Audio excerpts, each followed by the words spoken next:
$162 to $1,275 is a recent selling price range on these coins. This is a 1938 1 crown coin from Australia. They only made 101,000 of these particular coins. 92.5% silver and the rest 7.5% in copper. In really good condition, they can pull a high price. So one sold for $1,275 in Mint State 62 grading.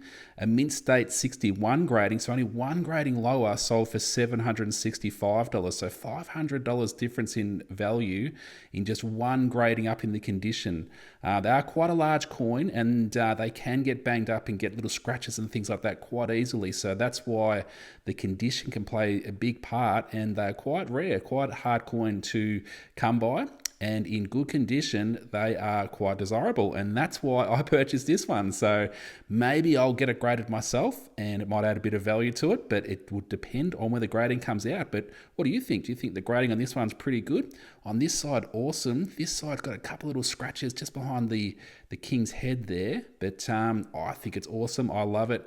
And I'm appreciative to have it in my collection.